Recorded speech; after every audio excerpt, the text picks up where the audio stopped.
Hey you guys, today we're going to talk about solving problems with right triangles. Before we do some examples, I just wanted to go over a couple things. First thing, you should be pros at this, but the Pythagorean Theorem. The sum of the squares of the legs of a right triangle is equal to the square of the hypotenuse. So A and B are always the legs, the shorter sides, and the hypotenuse is always the longest side located directly across from the right angle. Just a review of the trig ratios. Sine is opposite over hypotenuse, cosine is adjacent over hypotenuse, and tangent is opposite over adjacent. Before you get started, you want to make sure that your calculator is in degrees. And on that note, let me go grab my calculator. Mini break. And just let me show you how to do that now. I've got a TI 84. What you have to do is go to mode. All right, and see how you can choose between radians and degrees, whichever one's got the dark color over it, that's what mode you're in. So just be sure. It's different on different calculators, but you'll just need to check out the buttons. Sorry about that. And then the last thing, you want to use inverse trig functions to isolate for unknown angle measures. So to undo sine, we use the sine inverse, and to undo cosine, cosine inverse, and to undo tangent, tan inverse. Okay? Let's get started. Okay, for the first one, it says Sam is flying a kite. The length of the kite string is 80 meters, and it makes a 75-degree angle with the ground. So I always draw these situations out. So you have a kite string, it's 80 meters. And here's our little happy kite. Oh boy, I need to take my kite back to the store. It makes a 75-degree angle with the ground, so you have the ground. And here's your 75-degree-ish angle. The height of the kite from the ground is blank. So that's what they want us to figure out, is the height of the kite. So I'm going to call that H. And there's our little right angle. So you look at what you have and what you want to know to figure out which trig function to use. So I see I have the hypotenuse, right? So that narrows it down to sine and cosine. And then when I look at the angle in relation to the angle, I have the side opposite the angle. So the one that deals with opposite and hypotenuse would be sine. So we're going to use sine to figure out what we want to know. So we would say the sine of 75 degrees is equal to opposite, which is H, over hypotenuse, which is 80. And then we want to get H on the side by itself. Well, dividing by 80 to undo that, we'll multiply. So let's multiply both sides by 80. These two bad mama jammas will cancel. And now we get out the calculator. Yeah. So we're going to type in 80 sine of 75. And then we hit enter. And booyah. So the height is approximately 77.27 meters. That is really high off the ground. I have never been that successful with a kite before. Somebody's doing awesome. Okay, let's look at another one.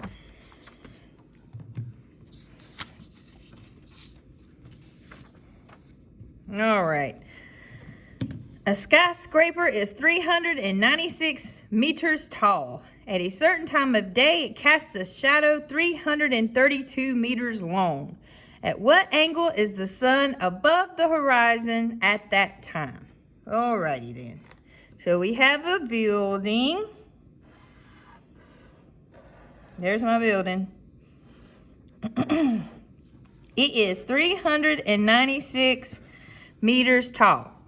And then it has a shadow 332 meters long. Whoops, sorry about that. 332 meters. All right, and then you got the sun shining.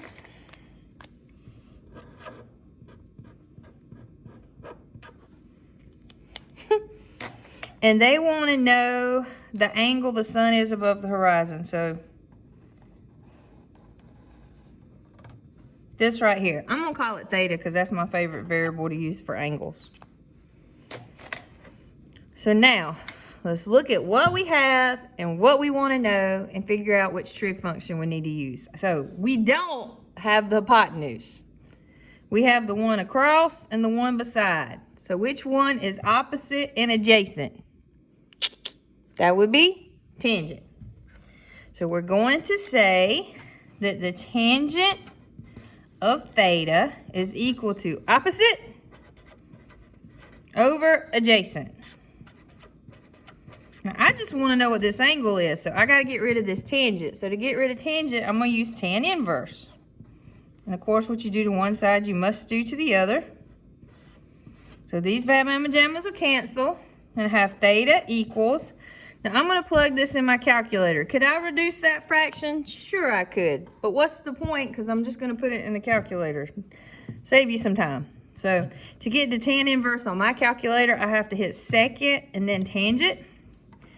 396 divided by 332. Close my parenthesis. Hit enter. And we get that theta, is approximately 50.02. So let's say it's about 50 degrees. All right, let's look at another one.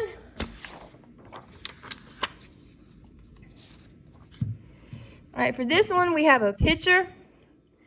They tell us that AB is 21. So that's this entire segment is 21.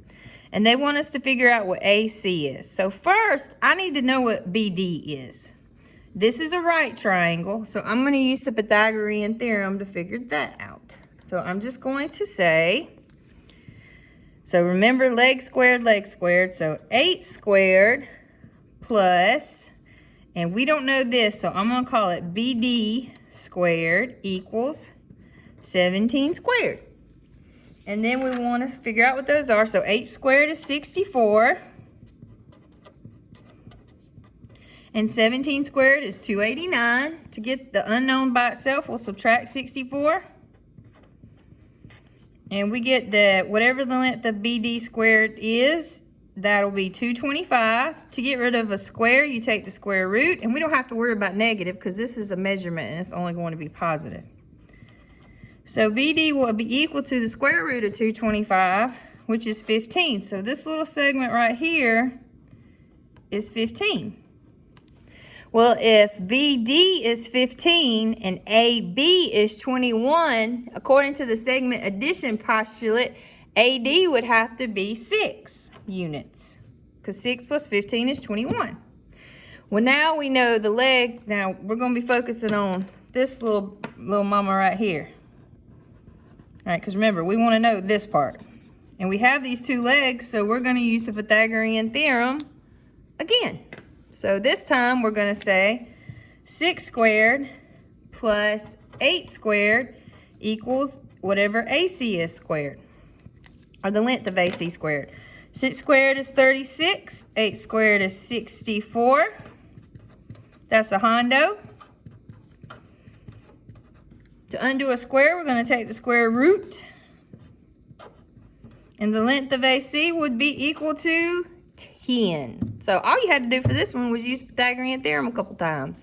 No biggie. All right, let's look at another one. Let's do one a little bit more interesting here. So it says, the top of a ladder is 10 meters from the ground when it leans against the wall at a 35.5 degree angle with respect to the ground. Okay, well, let's just draw that one right now. So we have the ground. And we got the ladder leaned against something. Let's say it's a house or a building or something here. There's what it's leaned against. So here's my ladder. Maybe should not have drawn it that far up on my building. We're gonna have to extend the length of this building. It's got a little extra. All right, so it's 10 meters from the ground.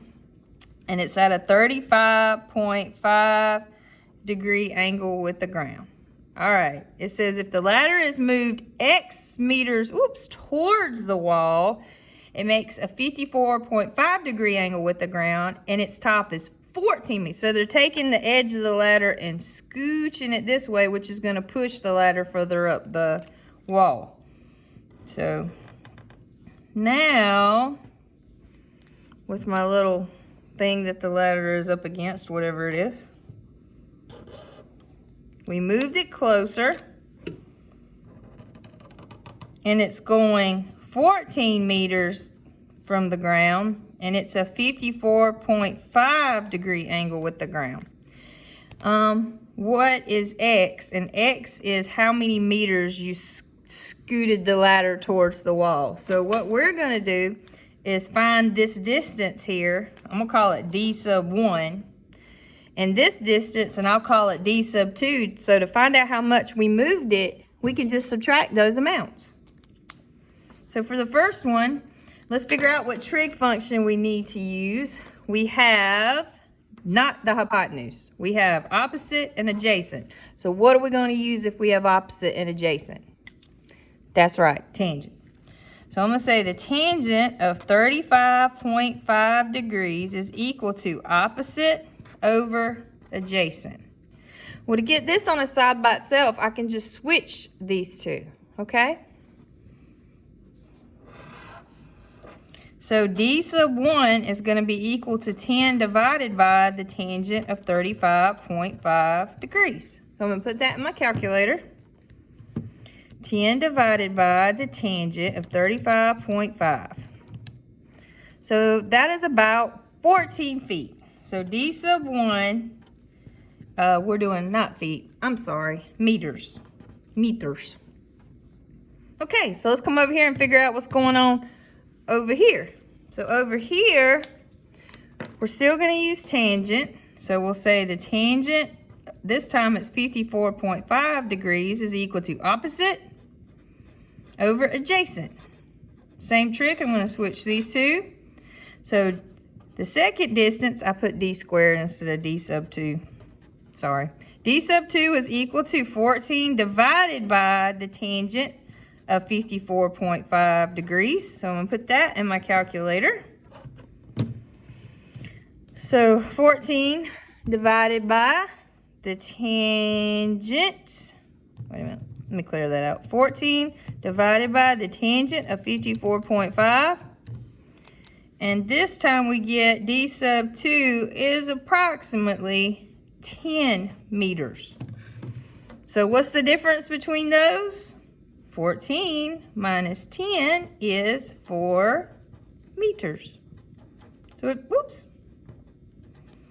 be 4 meters difference. You scooched it 4 meters closer to the building. Maybe you had to reach some really high shingles or something. All right, let's look at one more. This one says, in triangle LMN, angle N is a right angle. So we're just sketching what we think this triangle might look like.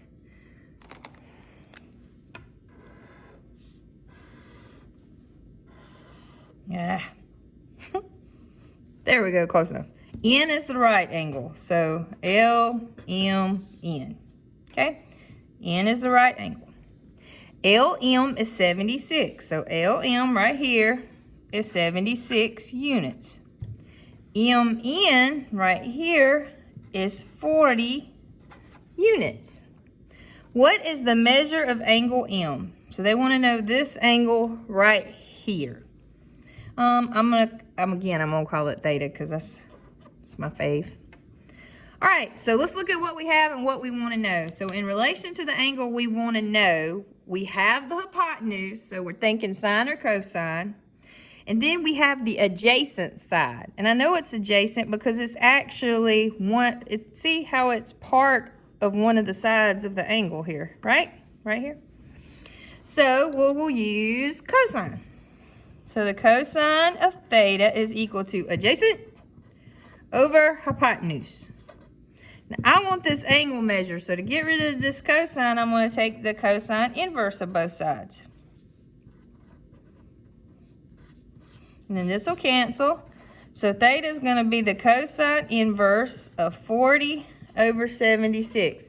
And remember, I know that you could reduce that fraction, but since we're just going to put it in the calculator, there's no sense in doing that extra work. So over here, oops, there we go. I'm going to do second and cosine so that I have cosine inverse. And then 40 divided by 76. And we get about 58 degrees. All right, that's all for today.